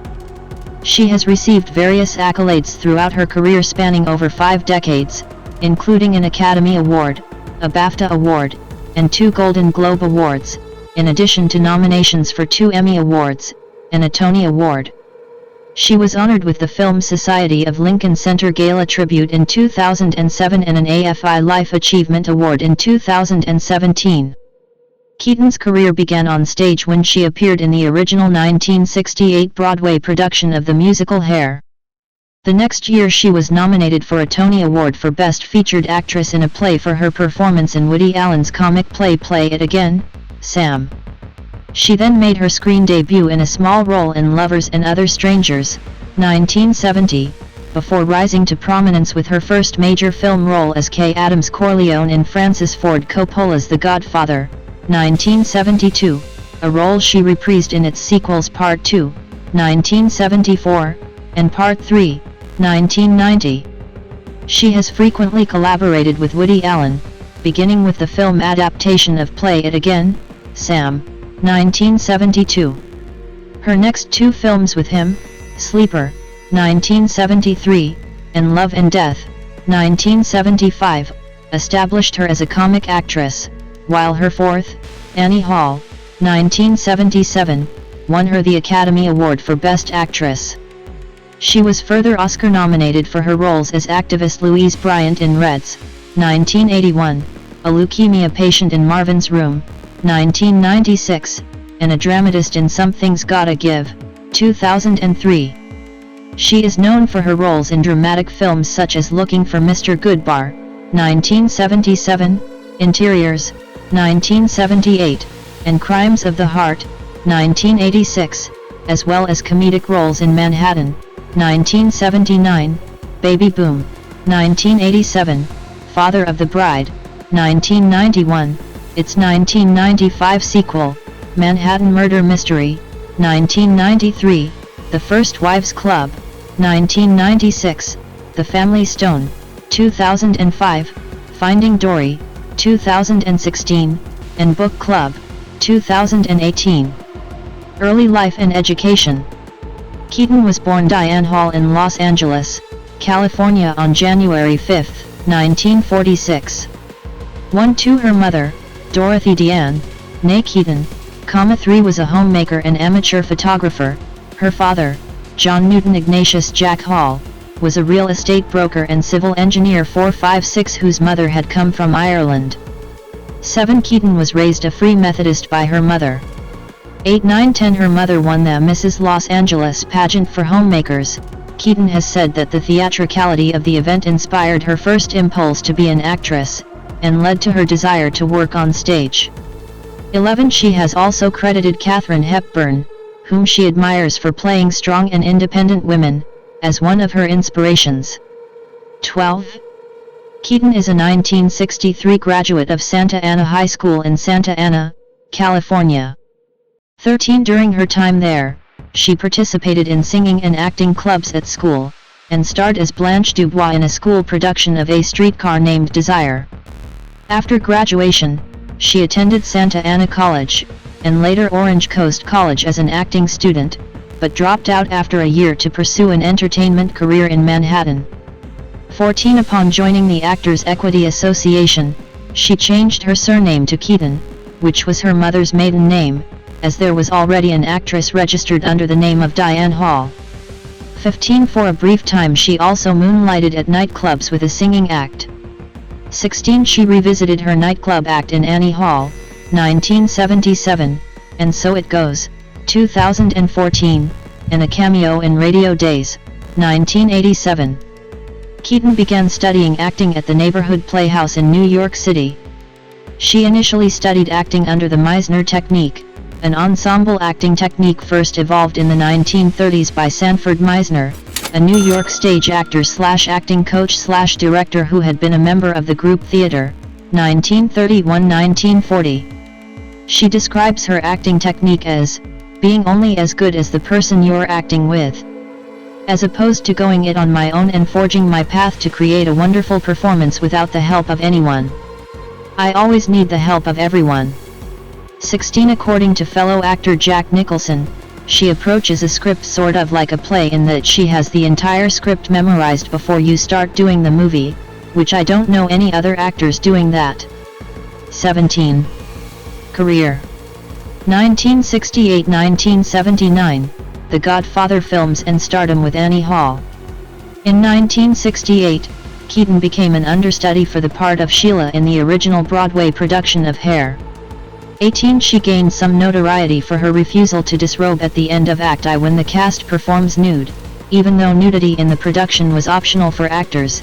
Those who performed nude received a $50 bonus. 19 After acting in Hair for 9 months, she auditioned for a part in Woody Allen's production of Play It Again, Sam.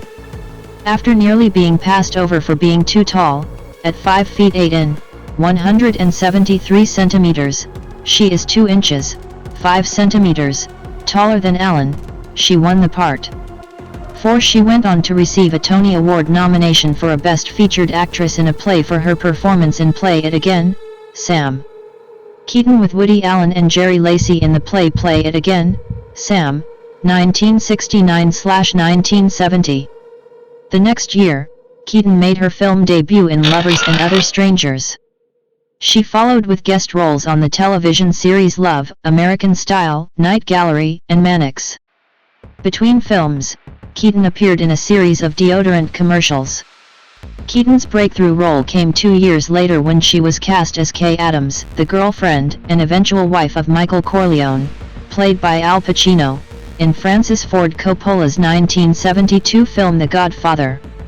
Coppola noted that he first noticed Keaton in Lovers and Other Strangers, and cast her because of her reputation for eccentricity that he wanted her to bring to the role. 20. Keaton claims that at the time she was commonly referred to as the kooky actress of the film industry. 11. Her performance in the film was loosely based on her real-life experience of making the film, both of which she has described as being the woman in a world of men. 11. The Godfather was an unparalleled critical and financial success, becoming the highest-grossing film of the year and winning the 1972 Academy Award for Best Picture. 2 years later, she reprised her role as Kay Adams in The Godfather Part 2. She was initially reluctant, saying, "At first, I was skeptical about playing Kay again in The Godfather sequel. But when I read the script, the character seemed much more substantial than in the first film." 14. In Part 2, her character changed dramatically, becoming more embittered about her husband's criminal empire. Even though Keaton received widespread exposure from the films, some critics felt that her character's importance was minimal.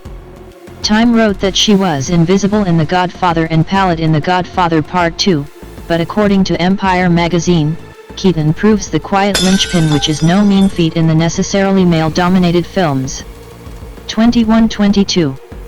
Keaton's other notable films of the 1970s included many collaborations with Woody Allen.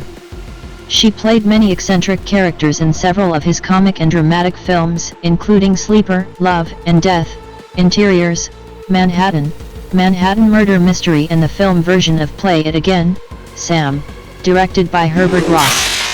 Allen has credited Keaton as his muse during his early film career.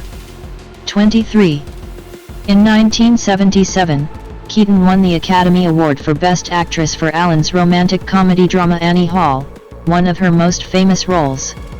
Annie Hall, written by Allen and Marshall Brickman and directed by Allen, was believed by many to be an autobiographical exploration of his relationship with Keaton. Allen based the character of Annie Hall loosely on Keaton. Annie is a nickname of hers, and Hall is her original surname. Many of Keaton's mannerisms and her self-deprecating sense of humor were added into the role by Allen. Director Nancy Meyers has claimed, "Diane's the most self-deprecating person alive." 24.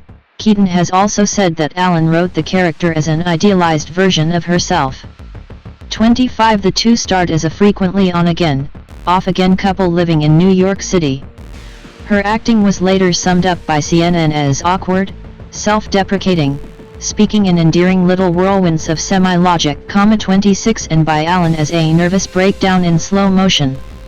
27. Annie Hall emerged as a major critical and commercial success and won the Academy Award for Best Picture. Of Keaton's performance, feminist film critic Molly Haskell wrote, "Keaton took me by surprise in Annie Hall. Here she blossomed into something more than just another kooky dame. She put the finishing touches on a type, the anti-goddess, the golden shiksa from the provinces who looks cool and together, who looks as if she must have a date on Saturday night, but has only to open her mouth or gulp or dart spastically sideways to reveal herself as the insecure bungler she is, as complete a social disaster in her own way as Allen's horny West Side intellectual is in his." 28. In 2006, Premiere Magazine ranked Keaton in Annie Hall 60th on its list of the 100 greatest performances of all time, and noted, "It's hard to play ditzy. The genius of Annie is that despite her loopy backhand, awful driving, and nervous tics, she's also a complicated, intelligent woman." Keaton brilliantly displays this dichotomy of her character, especially when she yammers away on a first date with Alvy, Woody Allen, while the subtitle reads, "He probably thinks I'm a yo-yo." Yo-yo? Hardly. 29. Keaton's eccentric wardrobe in Annie Hall, which consisted mainly of vintage men's clothing, including neckties, vests, baggy pants, and fedora hats, made her an unlikely fashion icon of the late 1970s. A small amount of the clothing seen in the film came from Keaton herself, who was already known for her tomboyish clothing style years before Annie Hall, and Ruth Morley designed the film's costumes. Soon after the film's release, men's clothing and pantsuits became popular attire for women. 31 She is known to favor men's vintage clothing, and usually appears in public wearing gloves and conservative attire. A 2005 profile in the San Francisco Chronicle described her as easy to find. Look for the only woman in sight dressed in a turtleneck. On a 90-degree afternoon in Pasadena. 32. Her photo by Douglas Kirkland appeared on the cover of the September 26, 1977, issue of Time magazine, with the story dubbing her the funniest woman now working in films. 21 Later that year she departed from her usual light-hearted comic roles when she won the highly coveted lead role in the drama Looking for Mr. Goodbar, based on the novel by Judith Rosner. In the film, she played a Catholic schoolteacher for deaf children who lives a double life, spending nights frequenting singles bars and engaging in promiscuous sex. Keaton became interested in the role after seeing it as a psychological case history. 33 The same issue of Time commended her role choice and criticized the restricted roles available for female actors in American films. A male actor can fly a plane, fight a war, shoot a bad man, pull off a sting, impersonate a big cheese in business or politics. Men are presumed to be interesting. A female can play a wife, play a whore, get pregnant, lose her baby, and, let's see. Women are presumed to be dull. Now a determined trend spotter can point to a handful of new films whose makers think that women can bear the dramatic weight of a production alone, or virtually so. Then there is Diane Keaton in Looking for Mr. Goodbar. As Teresa Dunn, Keaton dominates this raunchy, risky, violent dramatization of Judith Rosner's 1975 novel about a schoolteacher who cruises singles bars. 21. In addition to acting, Keaton has said she had a lifelong ambition to be a singer. 34 She had a brief, unrealized career as a recording artist in the 1970s. Her first record was an original cast recording of Hair, in 1971. In 1977, she began recording tracks for a solo album, but the finished record never materialized. 4. Keaton met with more success in the medium of still photography. Like her character in Annie Hall, Keaton had long relished photography as a favorite hobby, an interest she picked up as a teenager from her mother. While traveling in the late 1970s, she began exploring her avocation more seriously. Rolling Stone had asked me to take photographs for them, and I thought, wait a minute, what I'm really interested in is these lobbies, and these strange ballrooms and these old hotels. So I began shooting them, she recalled in 2003.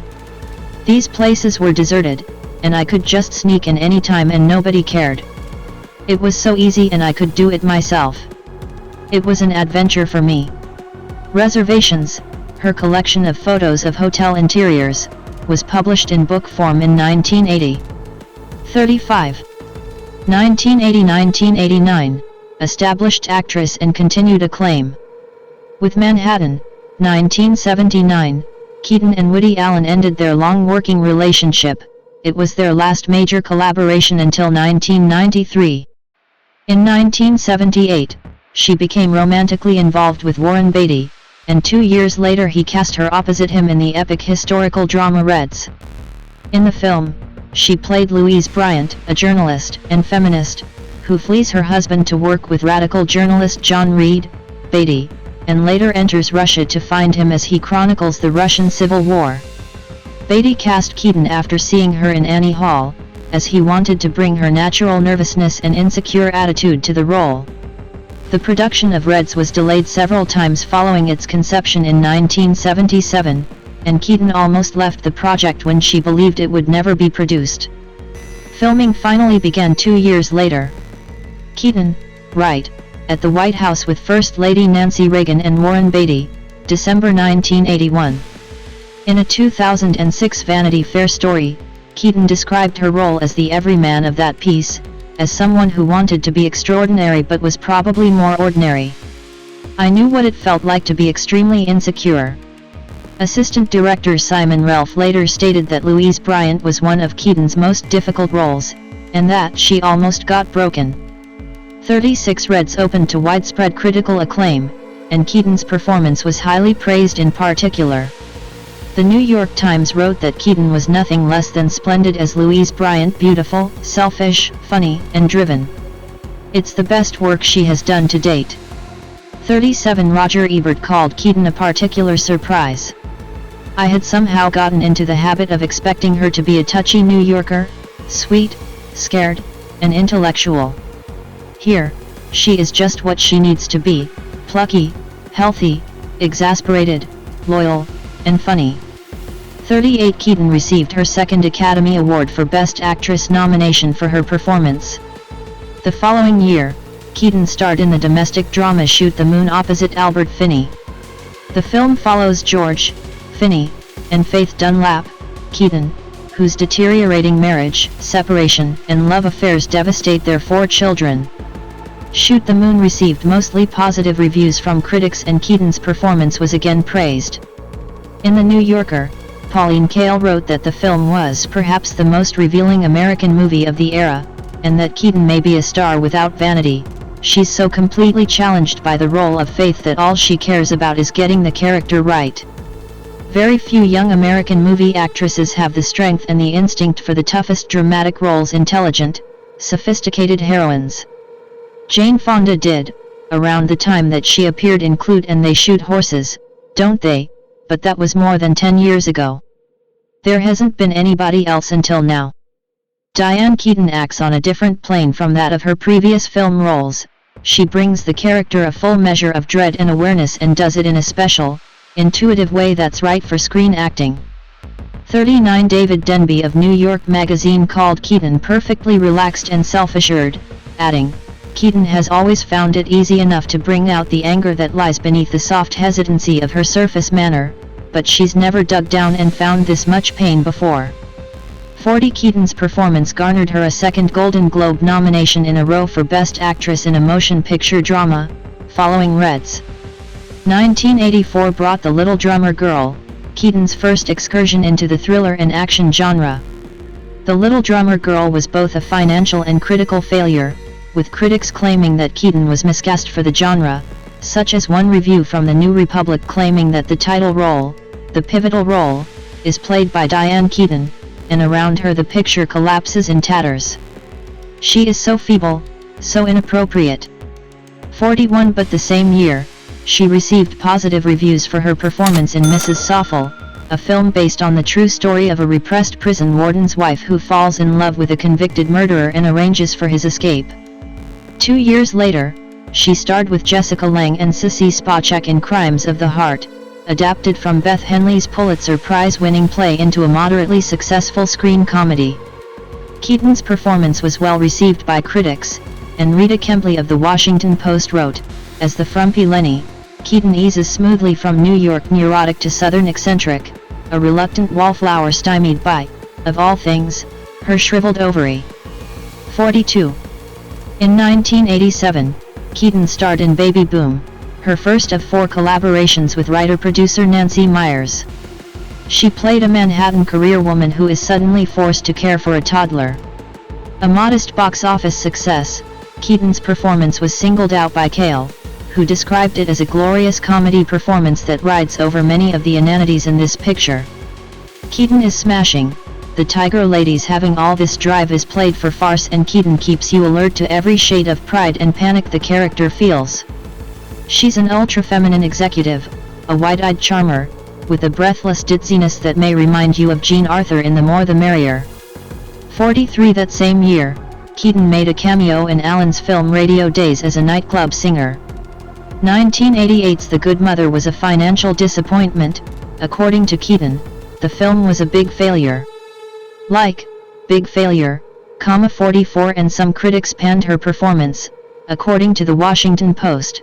Her acting degenerates into hype as if she's trying to sell an idea she can't fully believe in. 45. In 1987, Keaton directed and edited her first feature film, Heaven, a documentary about the possibility of an afterlife. It met with mixed critical reaction, with the New York Times likening it to a conceit imposed on its subjects.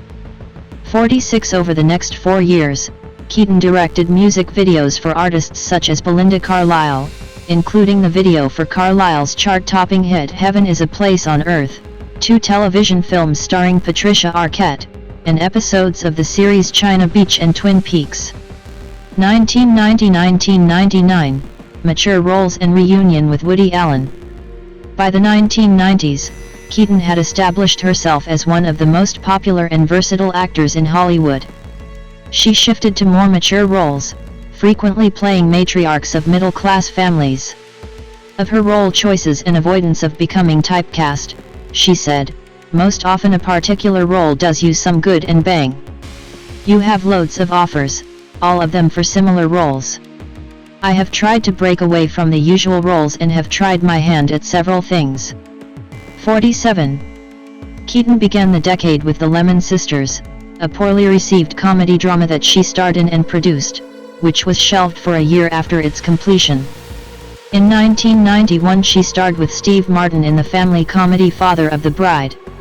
She was almost not cast in the film, as The Good Mother's commercial failure had strained her relationship with Walt Disney Pictures, the studio of both films. 44. Father of the Bride was Keaton's first major hit after 4 years of commercial disappointments. She reprised her role 4 years later in the sequel, as a woman who becomes pregnant in middle age at the same time as her daughter. A San Francisco Examiner review of the film was one of many in which Keaton was once again compared to Katharine Hepburn, no longer relying on that stuttering uncertainty that seeped into all her characterizations of the 1970s.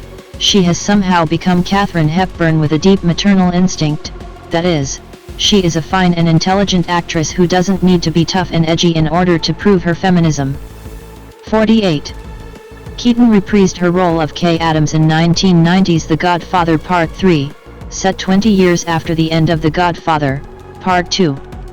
In 1993 Keaton starred in black comedy mystery Manhattan Murder Mystery, her first major film role in a Woody Allen film since 1979.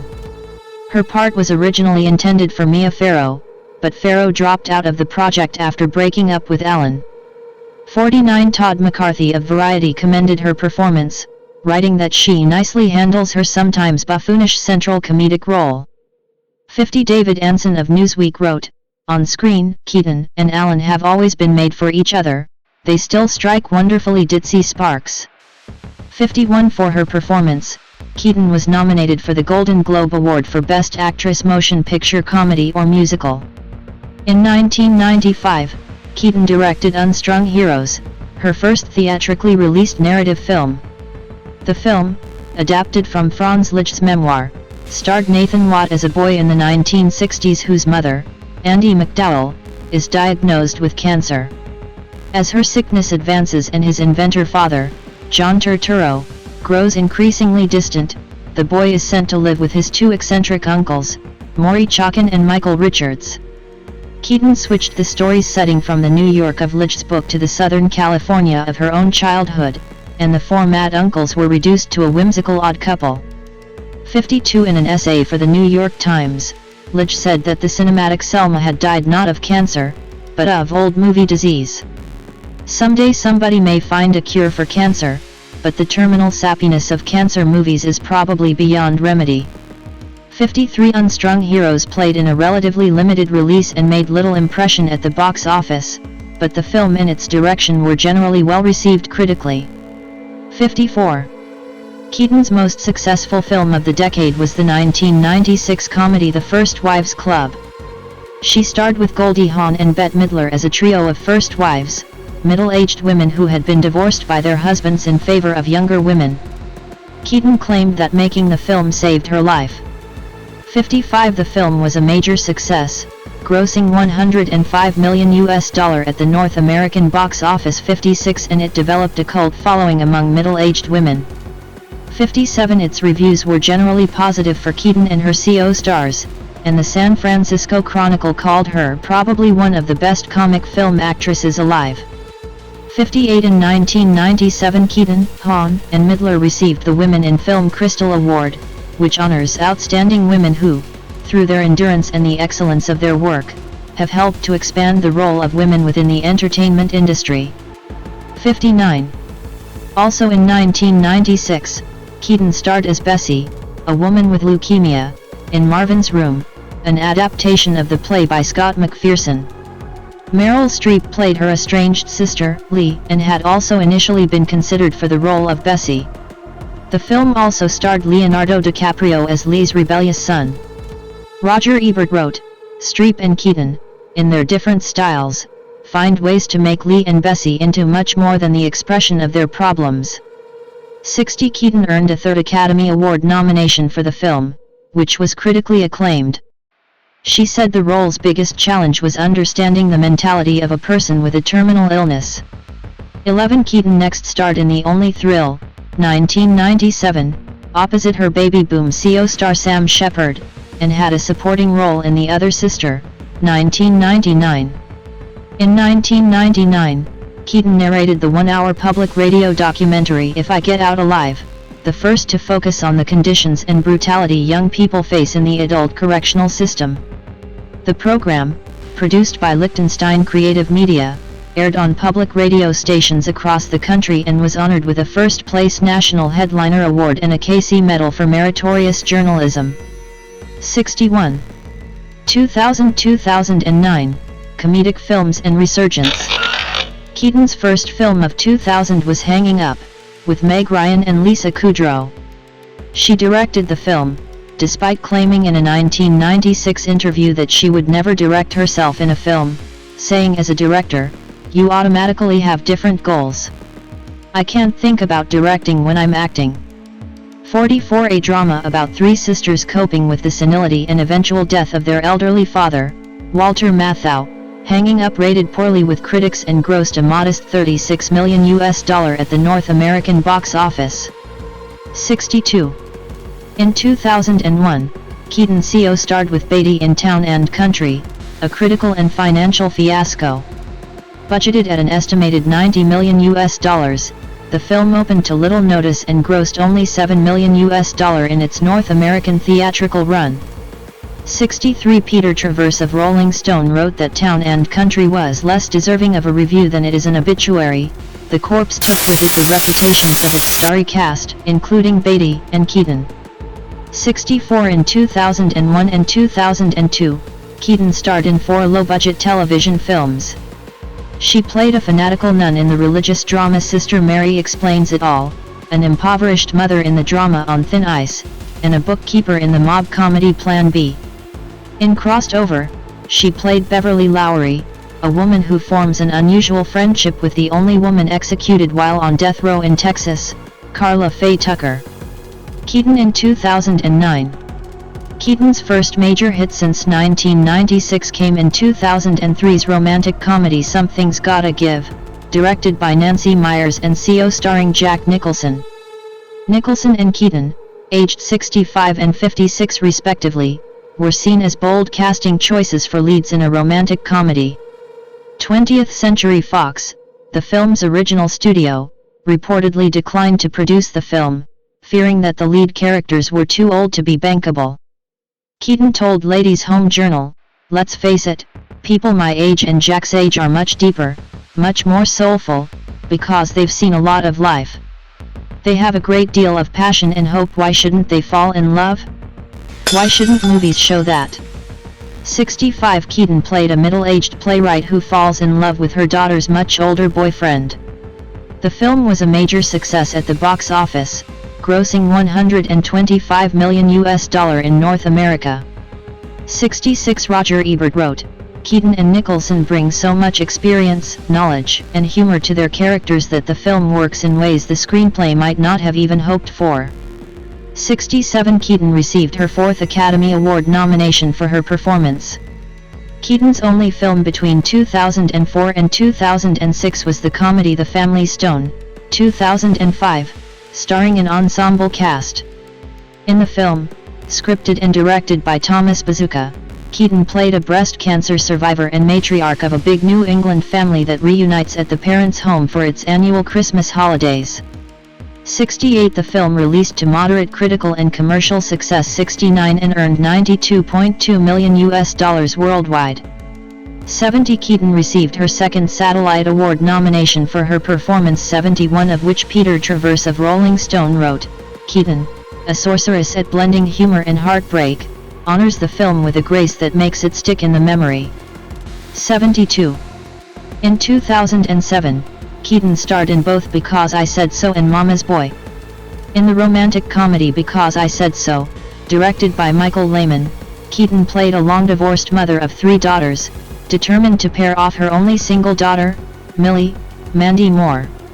73 Also starring Stephen Collins and Gabriel Macht, the project opened to overwhelmingly negative reviews, with Wesley Morris of the Boston Globe calling it a sloppily made bowl of reheated chick flick cliches, and was ranked among the worst reviewed films of the year.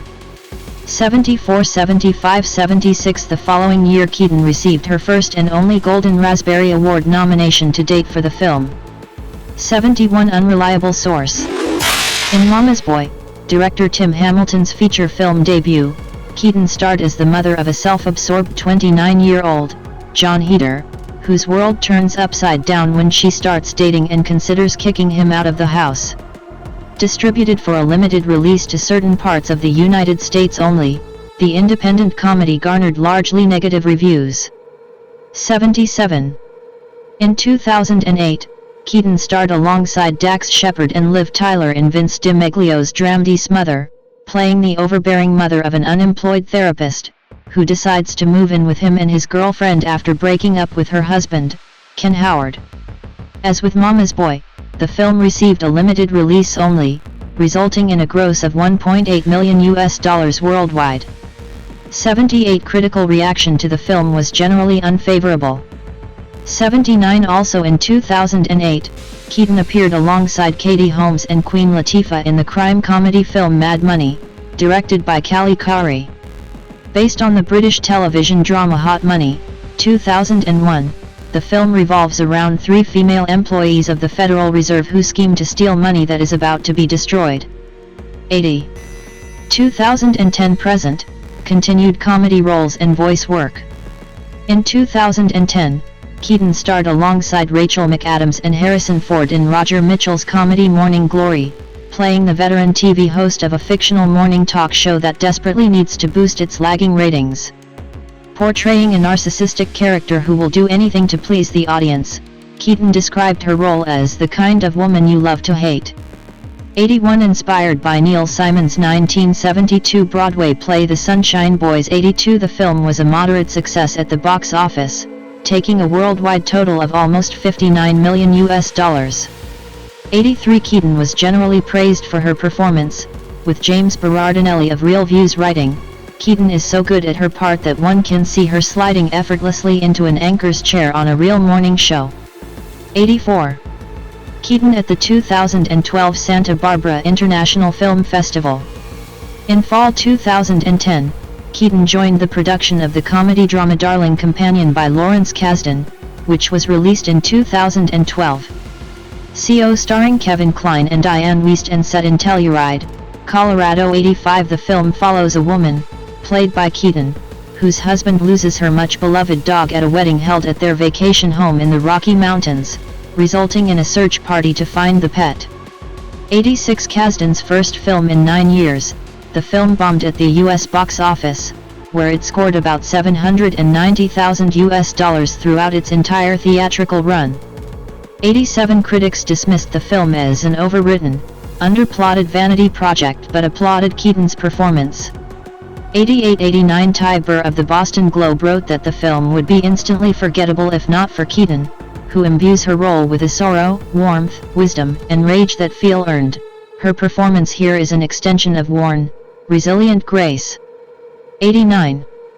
Also in 2011, Keaton began production on Justin Zackham's 2013 ensemble family comedy The Big Wedding, a remake of the 2006 French film Monde Frères et Marie, in which she, along with Robert De Niro, played a long-divorced couple who, for the sake of their adopted son's wedding and his very religious biological mother, pretend they are still married.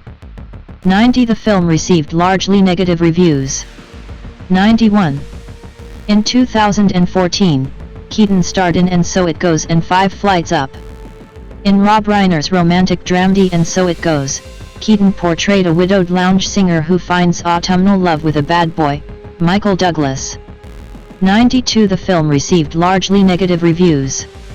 One critic wrote that And So It Goes aims for comedy, but with two talented actors stuck in a half-hearted effort from a once mighty filmmaker, it ends in unintentional tragedy.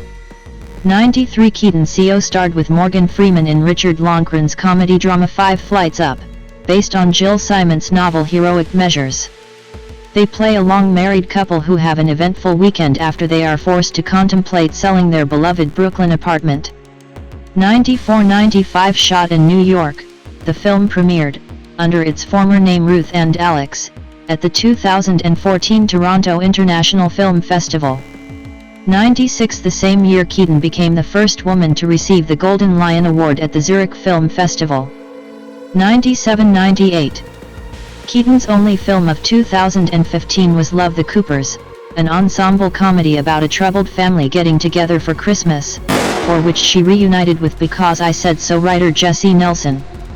99. Also starring John Goodman, Ed Helms, and Marissa Tomei, Keaton was attached for several years before the film went into production. 99. Her casting was instrumental in financing and recruiting most other actors, which led her to an executive producer credit in the film. 99. Love the Coopers received largely negative reviews from critics, who called it a bittersweet blend of holiday cheer, 100 and became a moderate commercial success at a worldwide total of $41.1 million against a budget of $17 million. 101. Also in 2015 Netflix announced the comedy Divination, for which Keaton was expected to reunite with her First Wives Club co-stars Midler and Hahn to portray a former singing group, but the project failed to materialize. 102. Keaton voiced amnesiac Fish Dory's mother in Disney and Pixar's Finding Dory, 2016, the sequel to the 2003 Pixar animated film Finding Nemo. The film was a critical and commercial success, grossing over $1 billion worldwide, the second Pixar film to cross this mark after Toy Story 3, 2010. It also set numerous records, including the biggest animated opening of all time in North America, emerging as the biggest animated film of all time in the US. 103. 104. Keaton's other project of 2016 was the HBO 8-part series The Young Pope, in which she plays a nun who raised the newly elected Pope, Jude Law, and helped him reach the papacy. 105. The miniseries received 2 nominations for the 69th Primetime Creative Arts Emmy Awards, becoming the first Italian TV series to be nominated for Primetime Emmy Awards. 106. In 2017, Keaton appeared opposite Brendan Gleeson in the British dramedy film Hampstead. 107. Based on the life of Harry Hallows, it depicts an American widow, Keaton, who helps a local man defending his ramshackle hut and the life he has been leading on Hampstead Heath for 17 years. 108. The specialty release had a mixed reception from critics, who were unimpressed by the film's deeply mediocre story, 109 but became a minor commercial success. 110. Keaton's only project of 2018 was Book Club, in which she, Jane Fonda, Candice Bergen, and Mary Steenburgen play 4 friends who read 50 Shades of Grey as part of their monthly book club and subsequently begin to change how they view their personal relationships. The romantic comedy received mixed reviews from critics, who felt that Book Club only intermittently rises to the level of its impressive veteran cast, 111-112, but with a worldwide gross of over $100 million, became Keaton's biggest commercial success in a non-voice role since 2003's Something's Gotta Give. 113. In 2019, Keaton starred in the comedy Palms as a woman dying of cancer who starts a cheerleading squad with other female residents of a retirement home. The The film was a box office disappointment and was negatively received by critics. 114. Personal life. Relationships and family. Keaton has had romantic associations with several high-profile entertainment industry personalities, starting with Woody Allen during her role in the 1969 Broadway production of Play It Again, Sam, that he had written. Their relationship turned romantic following a dinner after a late-night rehearsal. It was her sense of humor that attracted Allen. 115. They briefly lived together during the production, but by the time of the film release of the same name in 1972, their living arrangement became informal. 116. They worked together on 8 films between 1971 and 1993, and Keaton has said,